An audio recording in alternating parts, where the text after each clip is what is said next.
Hi, everyone. Happy New Year. Thanks for choosing to spend part of your day with us. I'm Val Riley, Head of Content and Digital Marketing at Insightly CRM, and I'll be your host for today's webinar. For those of you who are Insightly customers, thank you so much. And we hope there are a few future customers out there as well. We are live. We would love to hear from you. So please use the chat or Q&A panel throughout the webinar, and we'll answer your questions. We have a team live to answer, and we might hold a few for the panelists at the end. Speaking of the panelists, let's meet them. First, please say hi to Jen Allen-Knuth. Jen was a full cycle enterprise sales rep for 18 years.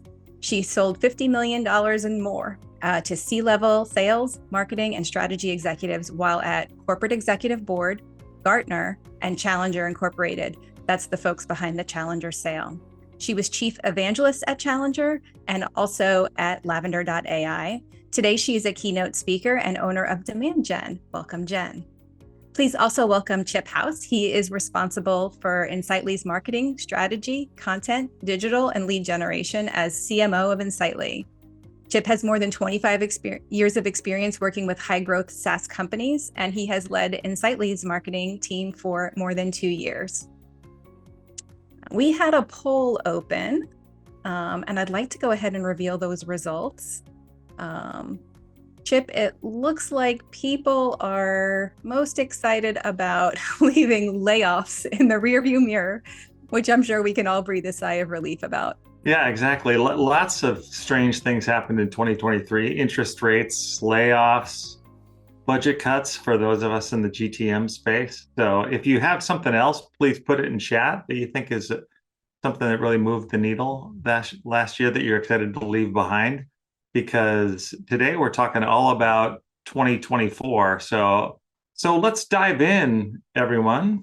So let's flip back to 2024. We wanted to frame this conversation a bit, Jen, to talk about why salespeople and leaders need to be making resolutions in the first place and what's going on in the market that is really mandating those changes. And so definitely, as we talked about this, a few market forces quickly emerged for us.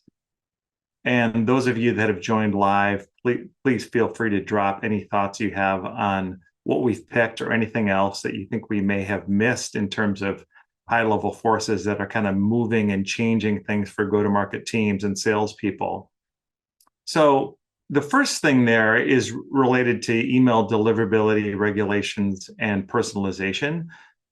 So we had a collective scare back in November about mail deliverability regulations and businesses that send 5,000 emails a day, which is a pretty low number when you think about it. We're going to be subject to stricter metrics on spam complaints by both Google and Yahoo. And, Google holds the lion's share of B2B inboxes out there, if you didn't know that. So that could be very, very impactful. And it was walked back to only apply to Gmail or Yahoo.com addresses, but that doesn't mean it's not going to come around again. So therefore, personalization, which has been having a moment for quite some time, is about to become even more important. And Jen, what are your thoughts on that? I know that we talked a little bit about this, and what are your thoughts about what this does to us? Yeah, we'll get into some examples of like what to do. But one of the stats I heard that blew my mind, I am not a big sales book reader. I will own up to that. But there is a book called Sales Innovation Paradox that came out last year. It was written by a guy by the name of Dr. Howard Dover. He's a professor down at the University of Texas, Dallas, and he runs their sales university program down there. And in the book, he shared this stat that absolutely blew my mind, which is this. In the last 7 years, there's been 1,000% increase in the number of SDRs. Mind-blowing. If you think about all of the tools and technology we've now armed those SDRs with, it gives them the ability to send at a much higher rate than they ever were before. So you've effectively 10 times their outreach. So you add those two numbers together. I'm not a mathematics major by any means, but what that means is we've got a 10,000% increase in the amount of prospecting activities that are out there. Buyers are inundated with noise. And for many of us, we've focused on what makes our job easier instead of what makes buyer outcomes better. So this is a problem I'm super pumped to get into with you today. Yeah, excited about that. I was blown away by that stat, Jen, when I first saw it from you, and I'm feeling it in my inbox, and maybe people out there as well. If you are a buyer of anything out there, you're probably feeling that increase in your inbox. And I've been in the email space for over 20 years. And frankly, if you want to be in the inbox, you just have to send engaging mail that gets opened and clicked and replied to. That's simply the bar that you need to think about. Another force is tech consolidation and COI, or the cost of inaction, which we're going to dig into more. In short, businesses are using fewer applications really than ever, and more of them are sticking with their current tech stack, even after being in market for something new. So what are you seeing, Jen? Yeah, I think this is something we all felt the pain of last year, which is we exited these days where like cash was everywhere and shiny object syndrome was prevalent and I could just buy things willy-nilly. And then the market totally corrected. And then we're sitting here having a conversation with customers who are looking us in the face saying, yeah, you've got a better solution, but I just can't pick this problem to solve right now. And so the idea of I sell better as a salesperson, what we're finding is it's working less and less. So now I've got to be really sharp about how do I get the prospect to pick this problem to solve out of everything else. And so we're going to get into cost of inaction, how we do it, what it is, so we can make our problem the one that gets selected by our prospect. Yeah, that's great. And certainly there was a time for every point solution under the sun to have its day in SaaS, and you're seeing some of that go by, which is frankly okay for a CRM provider because we consider ourselves kind of core functionality, and a lot of people are still buying CRM. Another force that we can't seem to shake to be getting even bigger is the impact of consensus buying. And it's now estimated that 83% of a buying group's time is spent without the buyer. So when you have multiple buyers in an organization, they're doing the research, they're talking to each other. And what does that do to a seller, Jen? Well, if we think about it, the 17% of the time that customers spend with sellers, it's not with me or with you. It's with all sellers across all categories of spend that they're looking into. So what that actually means is I've got this itty bitty little piece of the pie. So when I first saw that stat as a sales rep, I was like, I can either try to make my slice bigger, or I can look at where else they're spending their time. So as you mentioned, Chip, they're out there learning from doing their own research online or talking to the buying group or talking to other people who have similar roles. What I realize, it is far more effective and far more of a green space opportunity if I find ways to work my way into the 83% instead of trying to convince or compel that buyer to give me more of the 17. So we'll talk about how do you activate a learner and how is that different from how we treat hand raisers who are holding up their hand saying, I want to buy something and I want to buy it now. Yeah, and that's why the partnership with marketing and sales is so critical, frankly, because marketing has the biggest levers to be part of that initial consideration set for the buyer when they're doing all their research. So, and then the final thing, and this is true with me as a buyer, I just have higher expectations. And Jen, I honestly, you shared this awesome graph with us that was from a survey that Gong did. Do you want to dig into this a little bit? And what does it say to you? Yeah, you can already tell I'm a huge nerd for sales data, so bear with me. But effectively, what Gong did back in March is they released this study which showed buyer sentiment about sellers who were reaching out to them. And this, I'm going to read this to you. This is going to sound very doom and gloom. It's not meant to. If anything, this is an opportunity for us as salespeople because the bar is so dang low. So what this is showing us is, on average, across the buyers they surveyed in B2B, only a quarter of buyers felt that the seller reaching out to them even understood the buyer's role. I can't think of any buyer in their life. Go to LinkedIn and look, right? Yes, yeah. Right. And fundamentally understand, what is that person held accountable for? How are they measured? What is the thing that's going to get them fired, hired, promoted? If we don't know that, it is really hard to compel someone to say, let me give you some of my time to learn from you. So really low bar there. The next one, there only 13% felt that the seller's message was addressing a relevant challenge. Well, if we look at a lot of outreach, it's very easy to understand why. In many cases, we're not even talking about what's relevant for them. We're just like, here's what I have. Do you like it? Here's how shiny it is. Number three, only 9% of buyers felt that the seller's message was personalized to them, which is actually kind of wild because when you look at the actual data, it shows that only 4% of messages are truly personalized. The 96% are automated, which is mind-blowing. And then lastly, this hurts my beautiful little heart as a former challenger gal, which is only 6% of buyers felt like they learned something they didn't know from the seller's message. And that to me is a place we're going to dig into later. It's a huge opportunity area for us salespeople.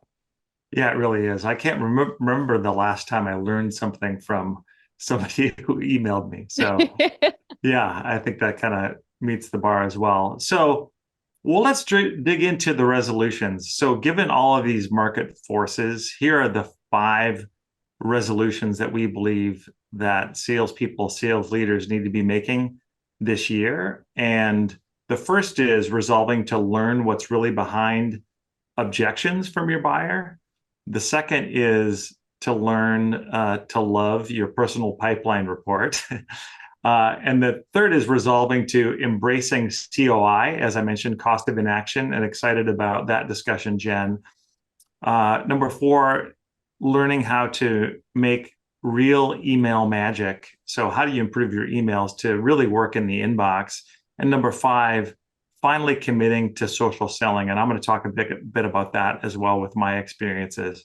And we're going to drill into each one of these one by one. And so number 1 is a deep dive on objections, the type and the meaning behind them. So we've been taught to overcome objections using the feel, felt, found method, or a lot of salespeople have used that method.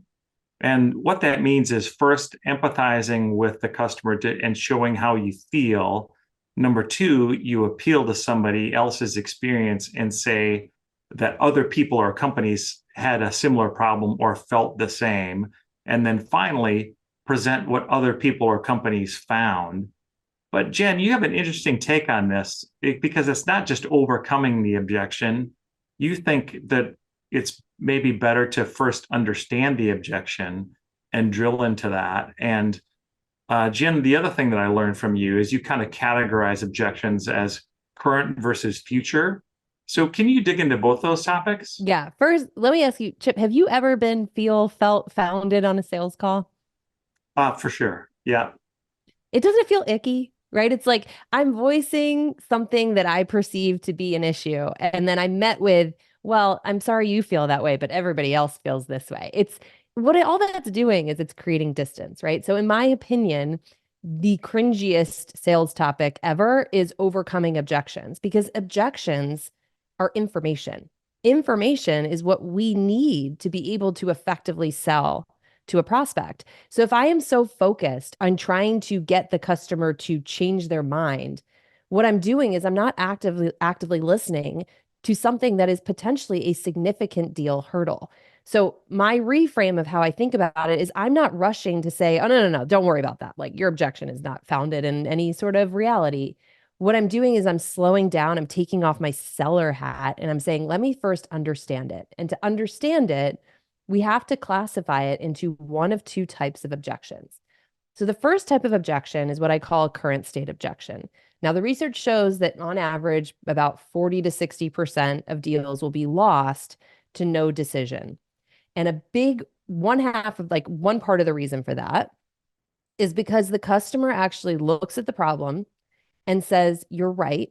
We're not doing this the best way we could, but it's okay for us. It's working. The house isn't on fire, right? Good is good enough.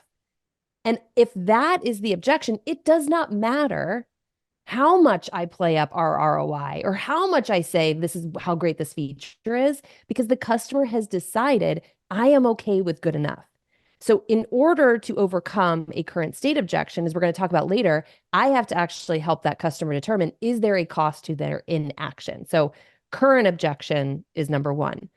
Future objection is all the what if questions. So the other big reason that deals die to no decision is because of indecision, meaning I now agree. Like, I know this is a problem we've got to solve. But when I look at your solution, I'm sitting here saying, what if this thing doesn't implement as easily as you're promising it? What if somebody else in the business is mad we chose to do this instead of that? What if this thing doesn't deliver the ROI you're promising? All of those what ifs now make it such that that buyer, even though they agree that this is a problem we're solving, starts to walk themselves back from solving it right now. And so when I categorize these into current state or future state, it allows me to prescribe the right course of action to help with that objection. If I just look at every objection as something to overcome, I'm actually missing something that might be critical to understanding why my deal is getting stuck. Yeah, and I love the way you approach that because you're focusing on getting closer to the buyer rather than creating that distance, which you sometimes can do, right? If you're just trying to overcome the objection and you're kind of playing that game, right? And Dean points out in the comments, hey, no decision is a decision, right? And so your buyer wants to kind of go with status quo. So we're going to dig more into that. So let's go to the second one on the list because I love that, Jen. But number 2 on the list of resolutions is for salespeople is the pipeline report. And I've heard sellers lament that this is busy work and it's just time they spend with their boss going through the pipeline. And, they see this as something that they're just doing for their manager. But, your thoughts on this are super interesting because you've learned a ton by studying your pipeline report kind of in aggregate rather than just the individual deals. And, pipelines and the Kanban report there that you're seeing on the screen is something that our customers love about Insightly and it's a highly used feature. But what are your experiences? Yeah, look, I'm not going to sit here and be like, I was the sales golden child. I was absolutely one of those sales reps who hated putting stuff in CRM and was like waiting till the very last possible minute until my manager was like, Jen, get it in there. Until I had a manager actually sit me down and say, don't do this for the company. Like, you have to do that. That's part of your job. But you're missing out on how you can use it to figure out where you're screwing up your deals. And so I wrote a post on this a couple days ago on LinkedIn. I'm not going to go through everything in entirety because it's long, but effectively what I'm doing with my pipeline report is every January at least, but I would encourage everyone to do this every quarter, is go back, look at your closed, lost, pushed, no decision deals. So include in there the people that like December 31st landed us with the call me back in like January and we'll talk about it. Put all those together and then start looking for patterns. So patterns might be, am I losing to a competitor or am I losing to timing, budget, price, which are often just manufactured reasons for status quo? Look at things like when in the sales process am I typically losing? And what I will share, like when I started doing this, it became really clear to me where I was screwing up my own deals. So when I sat down and did this, what I noticed is most of my deals were dying to either early stage no status quo, like I wasn't compelling someone that this is the right problem to solve and the right problem to solve right now, or late stage indecision, where they were bought in that this is a problem we're solving, but they looked at our solution, they were like, whoa, that's a lot of horsepower. I'm just going to do this simple thing over here. So that was takeaway number 1. The second takeaway was when I looked at where I was losing in the sales process, it was at that point when the champion was now ready to socialize it with the group. And so all of these deals, I had this like super happy champion who's like, let's do this. Let's get this thing in motion. And then all of a sudden the deal would completely fall apart. Well, it forced me then to go back and look, what am I arming that champion to go sell the rest of the buying group with? It's a bunch of solution collateral. Of course, they're not excited because they haven't even decided that this is the right problem to solve. They weren't in those conversations. So if I did not look at my pipeline report in that way, I would never be able to pattern recognize like that. So I think if we are good about putting the stuff in CRM, which, hey, like no one loves doing it, but if we know on the other side of it, it's a very clear signal as to what I can fix for this quarter this year. All of a sudden, I don't know that putting stuff in CRM seems like all that bad. And I got much better at adoption. Yeah, good. So, I mean, I think it makes a ton of sense to me what you're saying because there's a certain amount of helping the champion that you have understand, is it a problem? Is it a problem that's worth solving? Is it something that's worth solving now? And if they can't articulate that, you're probably blown out of the water. Yeah. Exactly. So our champions get happy ears just like we do, right? When they want to buy a solution, what do they want to do? They want to shop the solution around. But what does everybody else in the buying group see? Dollar signs. And if I've got a pet project on my side, I'm going to fight tooth and nail to make sure that you don't get your pet project approved. So that is all about problem alignment and making sure we get the group of individuals to collectively agree this is the right problem to solve. Yeah, I love your use of the pipeline report because it just shows how important curiosity is as a salesperson, and a go-to-market teams as well. I mean, marketers just have to simply dig into the data. So let's move on to point number 3 and resolution number 3. And so the most recent data I saw on this is from Gartner, and it estimates that 40 to 60% of the B2B buying journey end in no decision, as we've talked about. And this means that we're losing to that status quo more frequently than any other real competitor. And you call the result of this COI, or cost of inaction. And I've been fascinated by this dynamic. Yeah, it's something, if I had learned this 10 years sooner, I would be on a beach somewhere chugging down a bottle of wine. But instead, I'm here with all of you lovely people. So I think most of us have been trained to believe that our role as salespeople is to go in, sit down with Chip and say, Chip, I see you have this problem. Let's talk about the problem. Now, let me tell you why our solution is the best possible solution to solve it. And I'm going to dangle all these ROI figures in front of you to wow you with how good we are at solving this problem. That's certainly how I sold for the first few years of my career. Then I learned about cost of inaction. And what cost of inaction tells us is human behavior is such that in our personal lives, at work, doesn't matter where, we rarely make a decision to realize a benefit. More often than not, we make a decision when we feel like the risk of staying the same is so much greater than all the risks of changing. So I share this example a lot. Some of you may have heard this from me before, but like last March, I got married. And the 6 months leading up to my wedding, I set my alarm every day for 5 a.m. to go to the gym. Guess how many days I went to the gym? None. And the reason for it is my choice there was go to the gym or sleep in. Well, sleep in is going to win all day long, even though I have a compelling event. I want to look good for my wedding pictures. Turns out I thought I looked good enough. Not my best, but good enough. But if I had gone to the doctor and the doctor said, Jen, you're not going to make it to your wedding day because your lazy ass is at risk for a heart attack, all of a sudden, now my choices are heart attack or going to the gym. What am I going to pick there? And that's what I mean by cost of inaction. We have to change the decision criteria for our prospects so that they're not evaluating do something or do nothing. It's the pains of same. What does it cost you to stay the same versus the pain of change? And this is where we also have to be really honest. We love to make it sound like you push a button and magic happens. But buyers know that the road to better is just absolutely littered with risk. The idea that some people won't change, some people might be mad that we're making them change these things, competing prior. It's not easy to get better. And so we have to, as salespeople, almost do like a seesaw exercise to say, if I am honest about like implementing a CRM system, there's pains with that. But have I made the pain of same big enough? Or alternatively, is the pain of same actually big enough? Or am I trying to convince myself that this buyer needs us and my time might be better spent on another opportunity? Yeah, it makes a ton of sense because it's not like the ROI of your solution isn't important. It just may not rise to the level of importance that the buyer is ready to understand unless they truly understand the COI, right? Exactly. Yeah.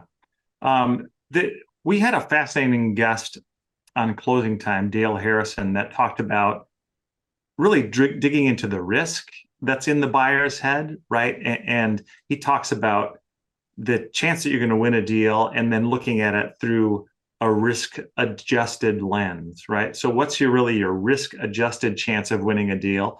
Well, the fact is it's going to be lower than it would be anyway, right? Because that risk, which you're probably underestimating as a seller, is gigantic in a buyer's mind. I love that.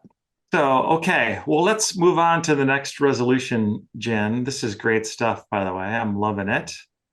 Um, so, you know a lot about email, Jen. I know it's close to your heart. And so, Jen, from your work at lavender.ai, but also in your work as a salesperson, you've done a lot of email and you've really drilled into what works and what doesn't.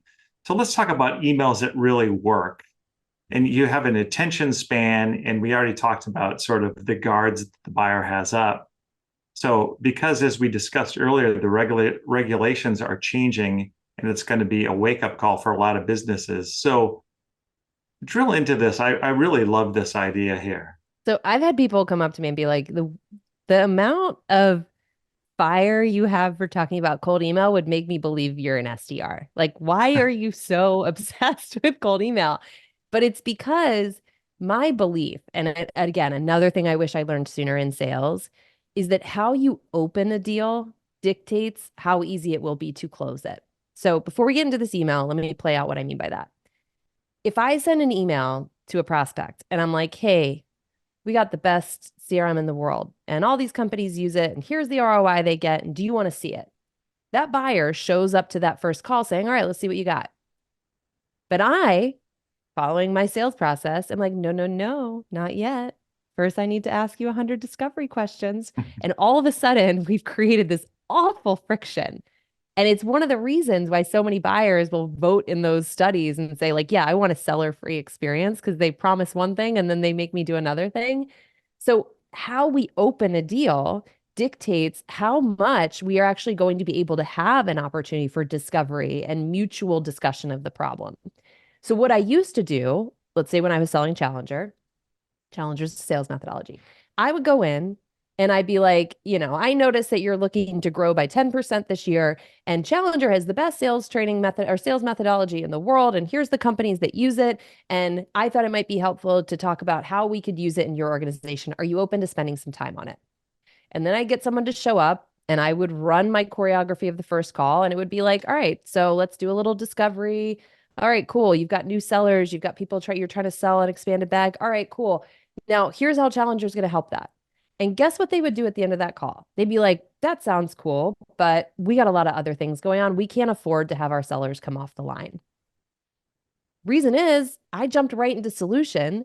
I never helped them understand or assess, is the seller talent skill level the problem worth solving?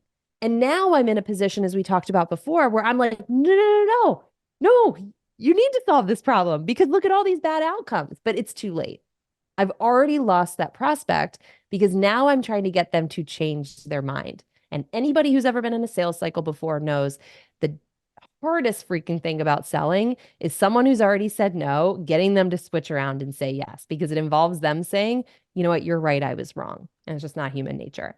So all that to set this up, if we look at the number of people in the market that are actually shopping for what we do and what we have to sell, that estimate on average is between 3 and 5%. But we always, no, I'm not going to say always because I don't speak in absolutes. We often write most of our emails to those 3 to 5%.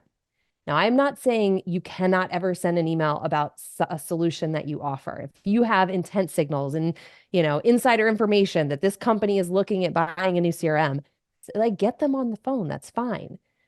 But what I am suggesting here, and the example I am showing, is that for most of us, we don't want to be brought in at the 11th hour, because when I'm brought in at the 11th hour, now it's a price product battle off, right? I better hope I have the best product at the cheapest price, or else I know I'm going to lose to that person. So what this is called, or what I kind of refer to this as, is instead of solution prompting in your cold email, which is like, here's what we have and how great it is, this is problem prompting. I am taking information that I have found about your business, not about ours, and forming a hypothesis about a problem you might have. Now, I keep saying might for a reason, because we don't work within their four walls. We cannot come in as an outsider and say, I know you are, because we don't. And it's a great way to make us sound like we don't fit in the room. So in this email, it's taking a lot of the practices I've learned from Lavender. So really simple, boring subject line. This scenario is if I were selling community management software. Acme community. Acme's the prospect. Stupid, boring. That's how internal emails sound. We like that. Internal camouflage. I'm getting right into, in the preview text, something about my buyer. Notice I'm not starting with hi. I'm not starting with my name is. I'm not starting with I noticed. What we're trying to do is make this email as I, we, us eliminated as possible, because we want the reader to feel this is about you, not me. So noticed you're 6 months into your community job at Acme. I can find that on LinkedIn. But here's where 1 + 1 = 3, not 2. I couldn't find a community for Acme's user. So why would there be a job for community growth if Acme doesn't have a community? Maybe it's because Acme's still in the process of weighing the pros and cons of, do we build our own or do we just participate in others? This is a hypothesis. I am not certain of it. Acme might be releasing their community tomorrow. I don't know that because I don't work there. But humans love to correct. If I show you I've used my brain and I've thought about what it's like to be in your position, more often than not, buyers will reward that good behavior because they're so used to bad behavior that is thoughtless and irrelevant to them. So now what I'm doing in the final line is I'm using social proof differently. I'm not using social proof of like, well, we helped Beta manage their community to drive 100,000 users, because I don't know that this is even a problem worth solving. It's still a guess. What I'm using instead is I'm saying Alpha was also in this situation. They were weighing the pros and cons of building one. Because we are a community management software, which you can see if you look at the title of my company and my signature line, I don't have to give you the whole description. We have information that will help you make that decision for yourself.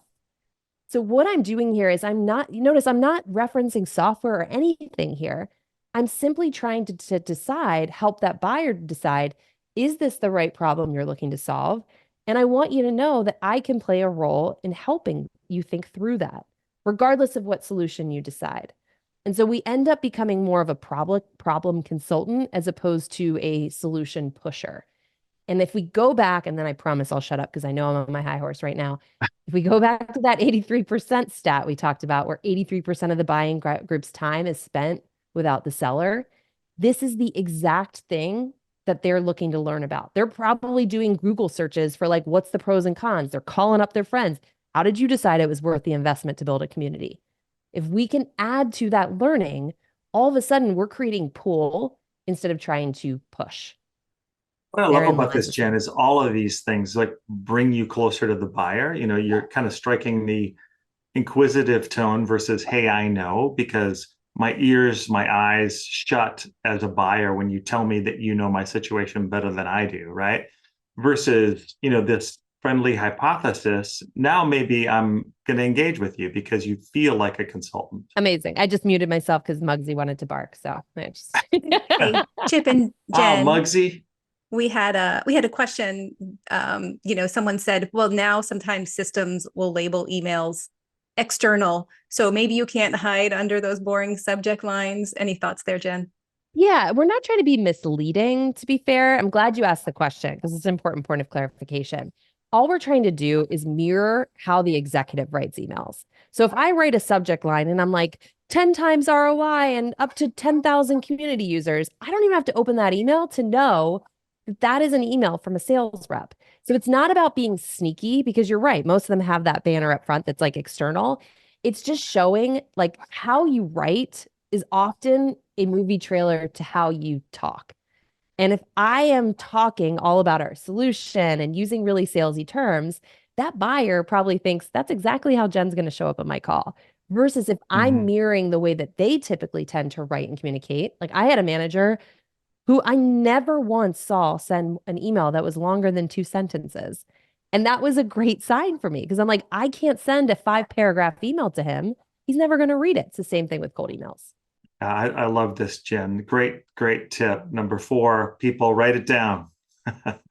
Okay, let's dig into our last resolution here. So, and it's a big one. So if you haven't been convinced yet to invest in your own personal branding, especially on LinkedIn, this is the year. If you're in sales, being active on LinkedIn is no longer really a nice to have. It's a must have. We used to say, hey, if your ideal customer profile isn't on LinkedIn, it's not as vital. But with job changes, the changing market, and the fact that you can learn so much about your buyer, you simply need to be there, and you need to prove your ability to engage on social media. And so, Jen, this is how I found you, frankly, right? I mean, you started putting yourself out on social media and writing a lot. I thought your point of view was really compelling. So that's how we found each other. As we were talking about this, you talked about bullet point number 2 there, social sparking versus social selling. What do you mean by that? Yeah, so this is my opinion and how I approach things. By no means take this as don't do this and do that. This is just what has worked for me. I've always struggled with the idea of reaching out to someone who's on a social media platform to learn and trying to get them to buy. It's my own personal beast I have to conquer. So my approach was to say, if I am uncomfortable using social media to sell, meaning like hit someone up in the DM and be like, do you want to meet? And that, by the way, that's like totally bad practice. And you should listen to Sam McKenna talk about it because she's got really great ideas there and they work, and don't do what I would do.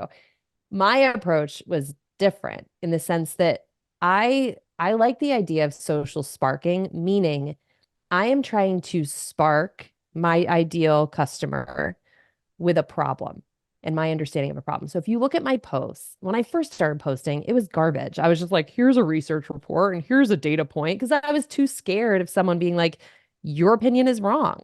And I think it's a barrier that a lot of us have as to why we don't post socially, because it's really putting ourselves out there. But those aren't our only 2 options. What we all have as salespeople, marketing people, is insight into how prospects and customers think about problems.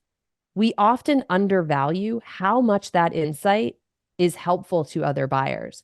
So if you look at my content now, a lot of my content is meant to spark a CRO to say, that's literally the same exact problem we were just talking about in our team meeting yesterday.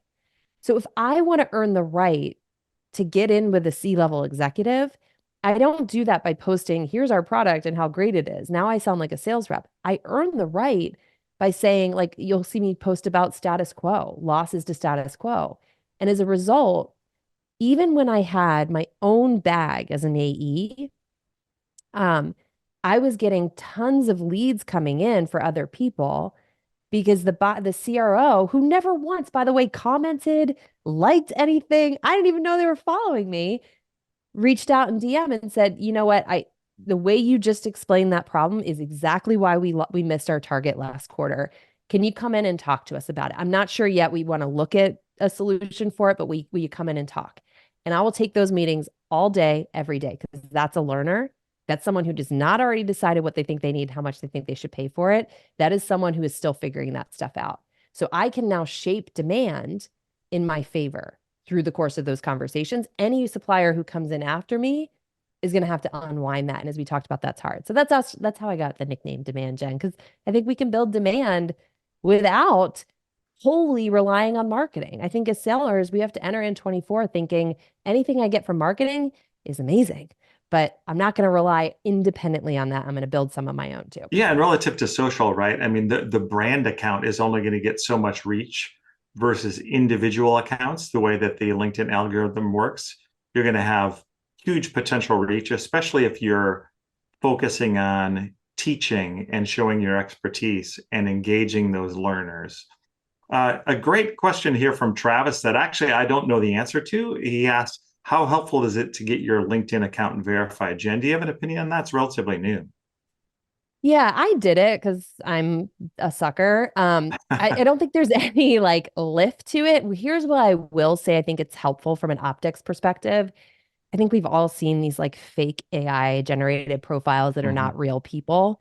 So I do think if you have a buyer clicking on your LinkedIn profile and they see that you're verified, it only helps them just realize like this is an actual person, which is wild. This is not something we had to worry about in 2022, but I think it just stands out and says this is a real human being. So I would err on the side of doing it. I haven't seen like more reach or anything like that as a result.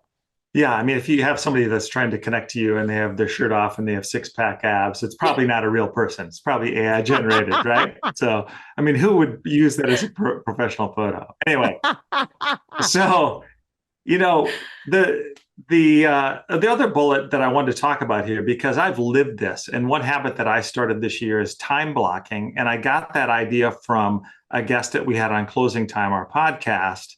And the guest is Mandy McEwen, and she talked about blocking an hour on your calendar every day. So you actually do it in 15-minute increments to react to posts, comment on posts, connect with other people, especially if they're in your ICP, and post every day. And just having it on your calendar is truly a game changer. And it's super, super important for me. And I do it every day. So any thoughts on that, Jen? Do you do that also? When I first started, I did, because like anything, it's a new behavior. And if we don't hold ourselves accountable, it's just way too easy to slip back into what we just talked about before, status quo. Like I need to hold myself accountable. I would do time blocking for making sure I wrote a post, and I would put in my calendar, here's an idea that like I had when I was walking the dogs or in the shower. So I've got something to make the barrier lower to actually follow through on it. But the second thing I did was I always wanted to max out my connection limit when I was starting off on LinkedIn. And so I would look at my prospect list. I would not only pick the decision makers of the individual accounts that I could identify, I would also pick the end users. So I could see what were the types of topics people were posting about. I could reach out to people and be like, when's the last time you had sales training, just out of curiosity? And all of that would help me with my understanding of current state, which would then help with my outreach to the senior decision maker. So definitely holding yourselves accountable through time blocking is a plus. Yeah, for sure. And so, yeah, my team pasted in the link to that episode, and highly recommend you look at it. Mandy in the episode also drills into Sales Navigator, which is an incredibly powerful tool, and how to get the most out of that. So highly recommend that episode. We also had, you mentioned Sam McKenna. We had her on Closing Time, and she has so many tips for using LinkedIn and Sales Navigator for getting doors opened. And they released a ton of new features in the past year, LinkedIn has. So if you haven't been in there in a while, be sure to get up to speed.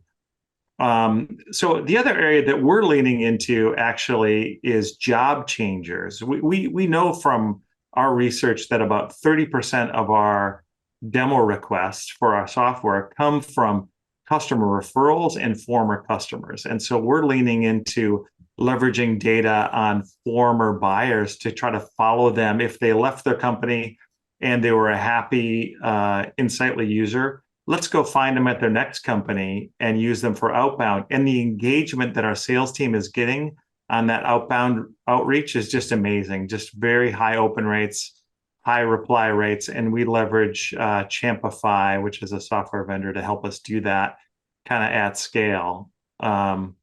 Is that a method you've used, Jen? Oh my gosh. If you look at where a large portion of my deals came from for a couple years there, it was like I was blessing the fact that there was a short tenure for CROs and CMOs and VPs of sales, because I'm like, great, go somewhere else. Go somewhere else with the same problem that you need to solve. So I just think, 5 years ago, if you didn't know, okay, you can understand. Now we just have too many tools, too much data, too much available to us to make it an excuse that I just didn't know they left the company and went somewhere else. So whether you're doing it like, hijinky through LinkedIn Sales Navigator, whether you're using Champify, User Gems, any of those, like have a process in place. It's money. It's like low hanging fruit. We're just leaving for someone else to gain. Yeah, I mean, a lot of companies are now paying for Sales Navigator because they think it's so important. But I think a salesperson can consider it as part of the investment for the future anyway. So if you're not in there, you definitely should be in there. Highly recommend. And so those are our resolutions, Jen. This is a great list. Thank you for this. We've listed them here again on the screen, and hopefully you found some value in it. And with that, I'm going to pass it back over to Val, and feel free to chat in your questions. Yeah, we do have some great questions. I'm going to give a quick commercial for Insightly, though, in the meantime. So what give folks a couple minutes to get some more questions in.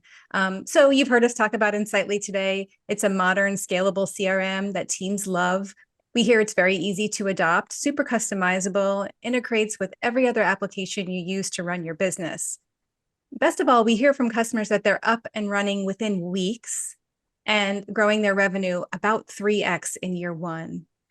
Customers also tell us they're super able to impact key metrics using Insightly, increasing pipeline, sales velocity, deal size, and deal predictability. Y'all saw that pipeline report. It's really one area where Insightly shines. Insightly is also super customizable. Those pipelines are dashboards, reporting. It makes it really easy to share company performance within the company into leadership up the chain as you need to. And we've also found, with automation that's inherent in CRM, you can save errors, increase efficiency, and really get more from your team as your business grows. So if you're considering CRM, you think you might be overpaying for CRM or just want more information, go ahead and type demo in the chat, and we'll have someone from our team just reach out and give you a quick walkthrough of Insightly. Let's get to some questions now, although I'm pretty sure Jen's hoping Chip's tenure as CMO is short. That's kind of what I heard her say, Chip, so just be careful. No. But we heard Dean Jen. LeBay, he chatted in and he used a cool phrase. It was go to network. So essentially he was saying that with that 83% of the buyer's journey really happening pre-contact with a salesperson, really working the network around that the potential buyer, I think was super interesting. And I had never heard that term before. Yeah, I think, now with so many different point solutions needing to integrate, and I won't even consider, not me, most buyers won't consider something unless it works and plays nice with others. There's certainly that aspect of it. But what I like about what Dean raised is we used to, when we sold, just sell into like a black hole. I have no idea what this person's learning about. I have no idea what information they have in terms of their own beliefs and assumptions. Where I think one of the biggest sweet spots is that's still massively under leveraged by salespeople is communities. So even if your buyer is not on LinkedIn or you think they're not on LinkedIn, I would still encourage you to go out and Google like Slack communities or communities for, and then put your stakeholder title there. Because what you will find is it is a gold mine of learning, how does my buyer actually think about trade-offs? What are the types of questions that they're asking for people with that title? What are they evaluating? What do they think is important? I had a lead come in, so I sell speaking engagements at sales kickoffs, like I do keynotes and stuff like that. And I had a lead come in the other day and I was like, we're not connected. How did you find out about me? And she's like, oh, well, there was a group of people in Sales Enablement Collective asking about sales speakers and your name was listed. And I was like, I didn't even know that. Right. So now I've gone in there, I've Googled within the Slack community, SKOs, SKO speakers, SKO ideas, and I'm finding too late because I'm a bozo, all of these companies that were like, hey, we're, setting up our SKO agenda. We're not sure, should we do this or that? If I had been smarter and gone in there in September, I probably could have offered things like, well, here's a way to think about some topics that sales leaders really care about, or your sales team probably is struggling with. I could have been helpful, which would have led to them saying, all right, who is this? And so if I am not choosing to participate, learn, and observe the way that my buyers are going to learn, the chances are very high I'm going to sound like an outsider. So even if it's just to look at them to say, let me learn how they talk. What are the words that they're using? There's so much learning in that. I think it's inexcusable today for us to not take advantage of it. So Dean, thank you for raising that. I love that. Next year, you're going to do it better, Jen. So I am going to do it better. Yeah, you made a mistake once, and next year you're good. So we also had a couple of questions about Muggsy, but I think I've deduced that might be your dog. So no, Muggsy's the person I keep in a cage over here. He's my gotcha. No, Muggsy is my dog. Muggsy is one of my 4 dogs. Fantastic. All right. Well, I think that's a great place to stop. If your question wasn't answered, we'll reach out to you, a member of the Insightly team. I really want to thank Chip and Jen for joining us today. I think I'm excited about the new year, and I hope all those sales reps and sales leaders out there got a good kick in the behind to get going for 2024. Thank you so much for having me. This was a blast. Yeah, Jen, thank you so much. And thanks to everybody for attending today, and have a great 2024.